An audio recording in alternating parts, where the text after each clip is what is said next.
இப்போ நீங்கள் ஸ்க்ரீனில் பார்க்குற இந்த நபரோட ஒரிஜினல் பேர் வந்து கௌரவ் திரிவேடி. இவர் வந்து உத்தரப்பிரதேசம் ரெபரேலி பகுதியை சேர்ந்தவர். ஆனால் அவரோட பேரை என்ன சொல்கிறாருன்னு கேளுங்க. My name is Mike Wilson. I am the assigned engineer for your case. My extension number is 1001 and your case ID number is WO1002. Before I proceed, Ryan, I will tell you one thing. This is a cyber attack.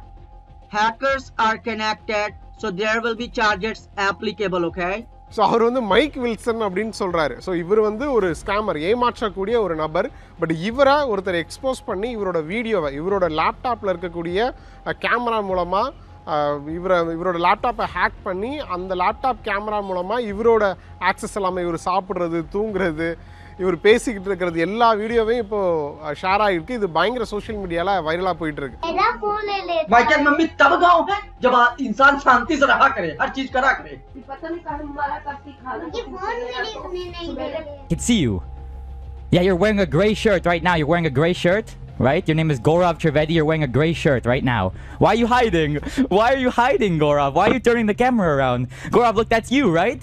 That's you, right? That's you on the photo. What are you doing? What are you doing to the computer? What are you... இப்போ நார்மலாக நம்ம வந்து லேப்டாப்போ இல்லை சிஸ்டத்துலேயோ ஏதாவது பார்த்துக்கிட்டு இருக்கோம் அப்படின்னா சைடில் அட்வர்டைஸ்மெண்ட் வரும்.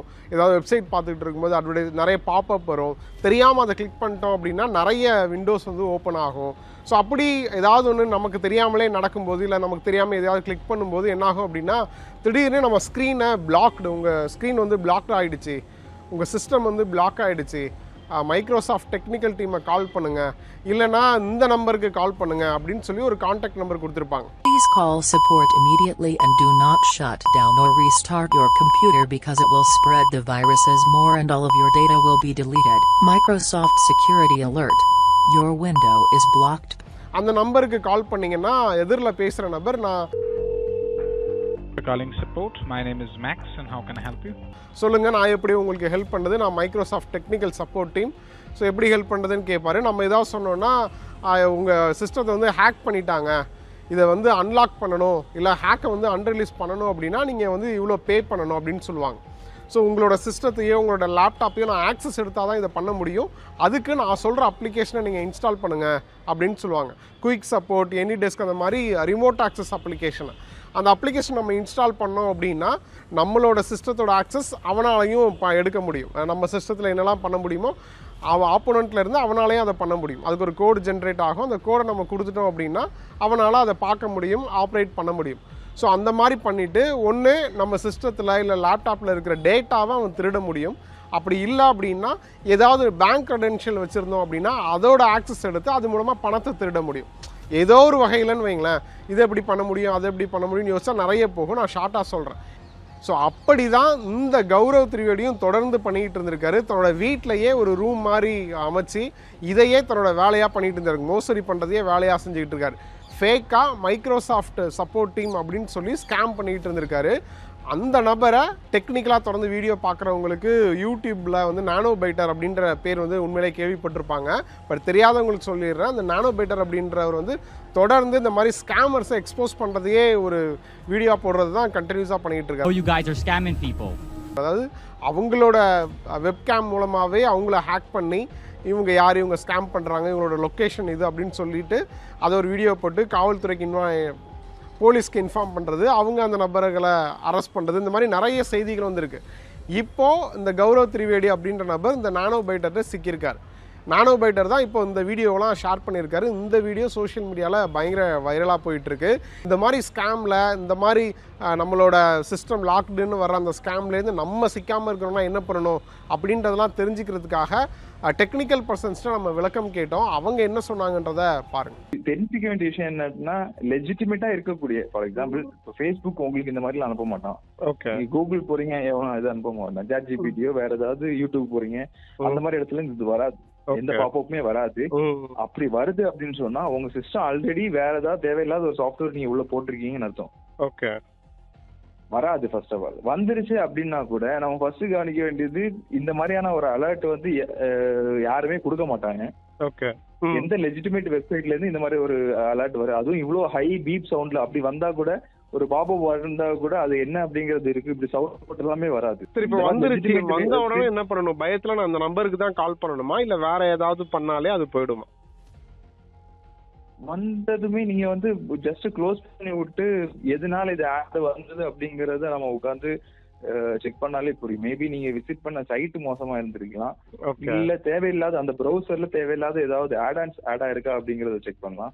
இல்ல சிஸ்டம் போய் நீங்க வந்து சாஃப்ட்வேர்ஸ் என்னெல்லாம் ரீசெண்டா இன்ஸ்டால் பண்ணிருக்கீங்க அதுல எதுவும் ப்ராப்ளம் இருக்கா அப்படிங்கறத பார்க்கலாம். இன்கேஸ் நீங்க போன்ல யூஸ் பண்றீங்க அப்படின்னா போன்ல போய் அப்ளிகேஷன் உள்ள போய் பாத்தீங்கன்னாலே தெரியும். தேவையில்லாம திடீர்னு நம்ம அவங்க சொல்றதே அந்த ஸ்கிரீன்ல அந்த கான்டாக்ட் நம்பர் மட்டும் தான் இருக்கு. ஒண்ணு அந்த நம்பருக்கு தான் கால் பண்ணணும், அப்படி கால் பண்ணலன்னா உங்களால எதுவுமே பண்ண முடியாதுன்ற மாதிரியான சிச்சுவேஷனா அது இல்ல அது அப்படி பேனிக்க கிரியேட் பண்ணி ஃபேக்கா சொல்றாங்களா? ஜஸ்ட் நீங்க எங்க ப்ரௌசர் ஓபன் பண்ணி ப்ரௌசர்ல வந்துட்டு அந்த ப்ரௌசர் டேபை க்ளோஸ் பண்ணாலே போதும். இல்ல ஒரு தனி விண்டோ ஓபன் பண்ணிருக்கு அப்படின்னா அந்த ஒரு விண்டோவை மட்டுமே க்ளோஸ் பண்ணா போதும். இவன் வந்து ஜஸ்ட் ஒரு ஜாவா ஸ்கிரிப்ட் பேஸ் பண்ண ஒரு ஃபேக்கான ஒரு பாப்அப் தான் இது. இந்த பாப்அப் ஜஸ்ட் க்ளோஸ் பண்ணி விட்டுறது நீங்க கடந்து போற விஷயம் தான். அதுக்கு மேல இதுல எதுவுமே இல்ல. நம்ம அதுல பண்றதுக்கோ இல்ல சிஸ்டம் மொத்தமா கண்ட்ரோல் எடுக்கிற அளவுக்கான ஆக்சஸ் அங்க போகாது. எப்ப போகும் அப்படின்னா நாம அவன் அதுக்கப்புறம் என்ன பண்றான் அப்படின்னா அந்த கால் பண்ணதுக்கு அப்புறம் அவன் ஒரு சாஃப்ட்வேர் இன்ஸ்டால் பண்ணி உங்க சிஸ்டம்ல நீங்க இந்த சேஞ்சஸ் பண்ணணும்னு சொல்லிட்டு ஒரு ரிமோட்ல வரான்ல அவன். ஆமா, அந்த நேரத்துல அவனால பண்ண முடியும். என்ன பண்ண முடியும் அப்படின்னா கம்ப்ளீட் சிஸ்டத்தையும் கண்ட்ரோல் எடுக்க முடியும். உங்க டேட்டாவை டெலீட் வேற பண்ண முடியும் அவனால. ஓகே ஓகே, அப்ப இது ஒரு ஃபேக்கான ஒரு அலர்ட்டா தான். அப்போ வந்து முதல்ல இந்த பாப்அப்க்கு நீங்க ரெஸ்பாண்ட் பண்ண தொடங்கிட்டீங்க அப்படின்னா அவன் அதுக்கப்புறம் தரக்கூடிய சாஃப்ட்வேர்ஸ் வந்து அவன் கண்ட்ரோல் எடுக்கிறதுக்கான சாஃப்ட்வேர். சோ அப்போ நம்ம மக்களுக்கு சொல்ல வேண்டியது இது ஒரு ஃபேக்கான அலர்ட் தான், இந்த மாதிரி வர விஷயங்களை நம்ம நம்பவே தேவையில்ல. ஆமா, லெஜிட்டிமேட்டான வெப்சைட்ல இருந்து யாருமே இந்த மாதிரி அனுப்ப மாட்டாங்க. ஃபர்ஸ்ட் இது வந்து நம்ம யூஸ் பண்ற சைட் ஏதாவது இந்த மாதிரி அனுப்பி இருக்கானா பிளாக் ஆயிருச்சு அப்படின்னு, இல்ல மைக்ரோசாஃப்ட் இந்த மாதிரி அனுப்புவாங்களா அப்படின்னா அனுப்ப மாட்டாங்க கண்டிப்பா. ஓகே ஓகே, மைக்ரோசாஃப்ட்ல இருந்து வந்த பாப்அப் மாதிரி தான் வந்திருக்கு அவங்களுக்கு. ஆமா ஆமா, ஃபேக் மைக்ரோசாஃப்ட் டெக்னிக்கல் ஸ்கேம்ன்ற மாதிரி தான் வச்சிருக்காங்க. அப்படிதான் மைக்ரோசாஃப்ட் வந்து இந்த மாதிரி எல்லாம் கண்டிப்பா பாப்அப் அனுப்ப மாட்டேங்க. அப்படி அனுப்புனாலும் இந்த மாதிரி பெரிய சவுண்டோட எல்லாம் வராது. ஓகே ஓகே, ஹேக்கரா இருக்கிறதால அவருக்கு வந்து எந்த இன்ஃபர்மேஷன் எடுத்தா இந்த பர்சனோட லாட்டிடியூட் லாங்கிடியூட்னு சொல்லுவாங்கல்ல அது வரைக்கும் போக முடியும், அப்படி கரெக்டா பின் பாயிண்ட் பண்ணி இந்த லொகேஷன் வரைக்கும் போக முடியும் அப்படிங்கிறது வந்து ஹேக்கரோட இன்டெலிஜென்ட் தான். அது அவரோட ஜியோ லொகேஷன் லுக்அப் பண்ற வரைக்கும் எடுத்துட்டு போயிருக்கு அப்படிங்கிறது ரொம்ப கிளவரான விஷயம். ஸோ இதுதான் அந்த வீடியோவுக்கு பின்னணியில் இருக்கக்கூடிய சம்பவம். ஸோ இப்போ அந்த நானோபைட்டர் அப்படின்ற நபர் தன்னோட எக்ஸ் தளத்தில் இந்த எவிடன்ஸ் எல்லாம் ஷேர் பண்ணி அந்த ரெபரலி போலீஸையும் டேக் பண்ணியிருக்காரு. ரெபரலி போலீஸ் தரப்புலையும் அவங்க ரிப்ளை பண்ணியிருக்காங்க. அந்த சம்மந்தப்பட்ட ஏரியாவில் இருக்கக்கூடிய சைபர் கிரைம் டிபார்ட்மெண்ட்டில் நம்ம இன்ஃபார்ம் பண்ணியிருக்கோம். அதுக்காகவே இதெல்லாம் விசாரிக்கிறதுக்காகவே இருக்கக்கூடிய சைபர் கிரைம் ஆஃபீஸர் அந்த இடத்துக்கு நேரில் போய் விசாரிப்பார் அப்படின்ற மாதிரி அவங்க ரிப்ளை கொடுத்துருக்காங்க. நம்ம முன்னாடி பார்த்துருப்போம், திடீர்னு வந்து ஆபாச படம் பார்த்துக்கிட்டு இருக்கீங்களா, உங்கள் ஸ்க்ரீன் வந்து இப்போ லாக் ஆகிடுச்சு, நீங்கள் வந்து கவர்மெண்ட்லேருந்து இந்த லெட்டர் அனுப்புகிறோம், இல்லை கவர்மெண்ட்லேருந்து இந்த வார்னிங் வருது, உங்களை கூடிய சீக்கிரத்தில் அரெஸ்ட் பண்ணிவிடுவாங்க அப்படின்னு சொல்லிட்டு ஒரு நம்பர் மட்டும் கொடுத்துருப்பாங்க. அந்த நம்பருக்கு கால் பண்ணிங்கன்னா நீங்கள் பே பண்ணால் தான் அன்ரிலீஸ் பண்ணுவோம், இல்லை நீங்கள் வந்து இதே மாதிரி தான் பண்ணிகிட்டு இருந்தாங்க. ஸோ அதே டெக்னிக்கில் இப்போவும் ஸ்கேம் பண்ணிகிட்டு இருக்காங்க. அதே வட மாநிலத்தை சேர்ந்த நபர் தான் இவரும். ஸோ தொடர்ந்து இந்த மாதிரியான விஷயங்கள் நடக்குது. ஸோ எப்போவுமே அலர்ட்டாக இருங்க.